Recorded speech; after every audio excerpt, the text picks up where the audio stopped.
What's up, golf noobs? Welcome back to the channel. Hey guys, so sorry the filming and some of the content has been a little lacking lately. I've been putting in 60 hours a week at my day job and it is taking a very heavy toll. Gonna try to remedy that, some of that in the near future. Hopefully get some more content up on the channel for you guys to peruse. Guys, before we go any further, make sure you like, you subscribe, stick around. We'll get to 250 subscribers, which is in, I think, 3 subscribers now. We're going to have our next big giveaway. So make sure you got your notifications on, you like, you subscribe, and you keep your eyes open. I don't want anybody to miss out, all right? Who doesn't like free stuff? That's free golf stuff, especially. I mean, you can't beat that. So in this video, what are we talking about? We're going to talk about 7 things that I wish I would have known a lot sooner. Okay. So we're going to just dive right into the list right off the bat. First things first, guys, you need all the help you can get out there on the golf course. So you know, the professionals, they have caddies, right? Well, you have just as much option to get a caddy in your pocket as the pros do to get one on their bag on tour, okay? There's tons of apps. There's 18 Birdies, there's Golf Logics. Those are 2 of my favorite ones. Guys, download these apps and you can get free GPS, okay? Free GPS right there on your phone. It's handy, and that way you know how far it is to the green, how far it is to some of the bunkers, water hazards, things of that nature. And if you pay for the premium services, you can get all kinds of goodies like green reading, distances to hazards, distances to the front, middle, and back of the green. You can also unlock some cool stat keeping features. So guys, if you don't have GPS or a rangefinder, go out and get you one, okay? You can get a watch, you can get a golf GPS watch like the Bushnell Ion we had on the channel a while back. That's a good option. Those run about 150 bucks. Or you can just download the free app on your phone and you're not out anything, okay? You already probably have a smartphone. Just download one of the apps, 18 Birdies or Golf Logics, you know, something like that. And even with the bare minimum free app, it's still gonna give you basic yardages to the middle of every green. Guys, you have to know how far it is in order to get there. So if you don't have one of those things, like I said, get out there, get you a rangefinder, get you a GPS watch, or download one of those apps for your smartphone, guys. It's life-saving, it's game-changing, it will help you lower scores, and will take a lot of the stress out of your golf game, all right? Speaking of that, with that being said, you cannot buy game. That's right. Well, I guess that's not right. You can buy game, but you have to buy game through lessons. It's the only way to go, guys. You can walk into PGA Tour Superstore or your local golf shop and you can drop $1,400 on a brand new set of Mizuno irons.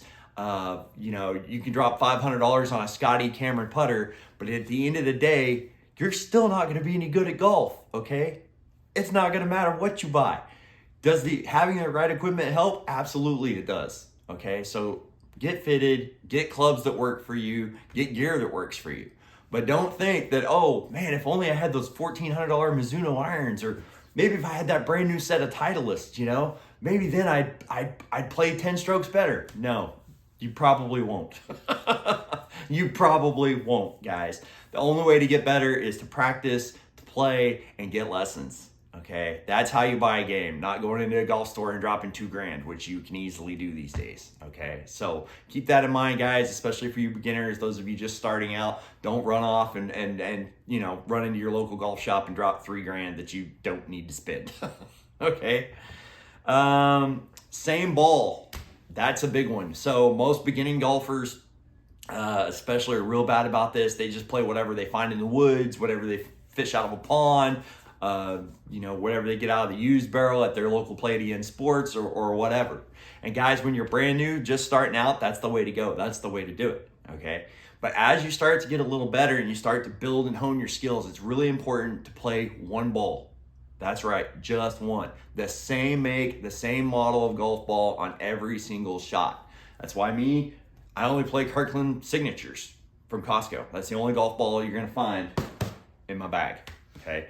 And the reason for that is that's one piece of equipment I'm using on every single shot in golf, okay?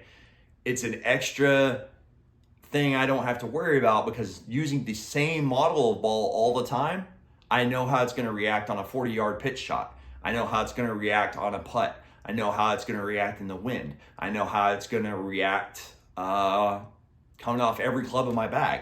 And guys, that kind of predictability will help you shoot lower scores, okay?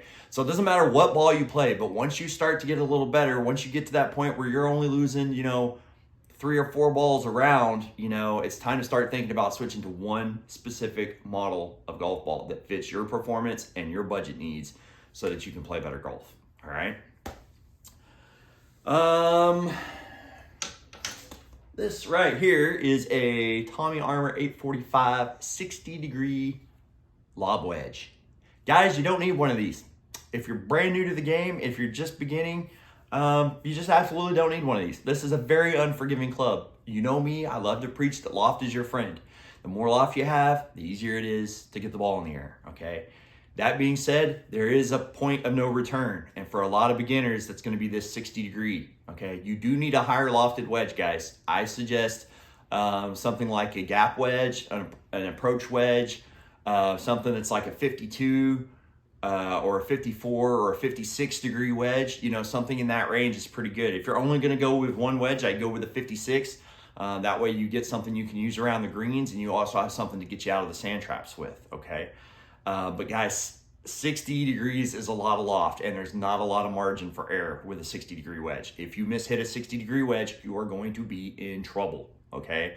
So guys, if you're building a bag, if you're just starting out, you're getting back into the game, you're trying to figure out how many clubs you want to stick in your bag, for most of you, you want to avoid the 60, okay? Once you're down, once you're breaking 90 consistently, then it's definitely time to start looking at adding a 60-degree wedge. Until you're in that 90 to 95 range pretty consistently, and until your ball striking comes along to a pretty confident point, you probably want to avoid a 60-degree wedge. Now, granted, that's not for everybody, but that's going to be a general guideline for most players. Another thing that I wish I would have known a lot sooner is to focus on the short game. Guys, you hear that said so many times, but the reason you hear it so many times is because it's absolute fact. If you want to go out and take 10 strokes off your golf game right now, the best way to do that is go spend 2.5 hours this week at your practice facility chipping and putting. Okay? My swing is, I've been in a slump since moving to Florida. My handicap's gone through the roof. The only thing that's even keeping me in the game at all, golf noobs, is my short game. Okay, my chipping and putting is pretty darn good. The other day, I think I hit 5 or 6 shots out of bounds with a driver, and I still shot, I think, 96 or something like that, because, my short game was on the money. So guys, we're a big fan of that around here. For those of you who've been watching the channel a while, that's how we suggest you learn the game. Start from the green and work your way back to the tee box, okay? You can hit the ball all over the golf course, but if you've got short game, you can keep yourself in it even on days where your full swing goes haywire. And this guy right here is living proof of that, because my swing has been all over the place lately. Another thing I want to touch on, you hear so many of these people on YouTube, on the internet, all kinds of people, books you read, talking about playing smart golf. Guys, in my experience, smart golf doesn't always work out that good. And let me tell you why. So you step up, you've hit the driver bat all day, so you're like, you know what, I'm just going to go up here and I'm going to hit a nice, easy 7-iron. So you get up on the tee, you hit a nice, easy 7-iron, 125, 140 yards into the middle of the fairway. And you're feeling pretty good about things. And now you go, I'm going to start playing golf like this smart way. This is good. Then you get on, so you get to the next par 4, and you step up there with leave your driver in the bag, you grab that 7-iron, and then you shank your 7-iron. It goes into the woods, barely past the forward set of tees, and you're like, oh no. Well, now you've taken a penalty stroke, and now you've lost over 100 yards worth of distance because you went with the 7-iron. Guys, playing smart golf and playing to your strengths is vitally important, okay? That being said, though, you have to remember that's going to be different for every player and every player's different level of abilities, okay? So that's really important when you start playing smart golf, I caution you, smart golf is good. Play to your strengths, but also remember, you can't be too conservative. You want to get the ball as close to the hole as humanly possible with every swing of the club. Okay, that's the general basis. The faster you get the ball in the hole, the lower the score is going to be. Okay, so you want to be you don't want to be giving up a lot of distance off the tee if you can avoid it. If you got a pretty wide open fairway, there's not a lot of trouble, get out there and hit that driver, guys. You need that added distance to get those scores down. Okay, that being said, if you're hitting every club in your bag pretty well and you're not hitting the driver well, yeah, leave it in the bag and go with your next longest club. Hit the longest club you feel comfortable hitting as much as possible, because you've got to eat up that distance. There is a good thing for playing smart, conservative golf, but there's a time and a place, and like anything else in golf, you can easily overdo it, guys. So remember, closer to the hole, the better, all right? Well, that's it, guys. That's basically, I think, 7 things right there that I wish I'd have known sooner. But now I'm going to drop a bonus on you. Bonus. Video your golf swing. That's right. Everybody's walking around with a camcorder these days thanks to these smartphones. Video your swing. Feel is not real. I felt like I was, doing okay and doing what I wanted to do in my swing yesterday when I was playing with Live and Love Golf. I saw the content that we're going to post up on the channel, and I saw my swing on film, and I was like, oh my God, my swing is in trouble. Guys, the camera does not lie. Whether you're just starting, whether you're trying to improve, if you're working on your swing, if you're not working on your swing, doesn't matter. Film your golf swing and film your golf swing frequently. You'll be glad you did. All right? Till next time, golf noobs. Later.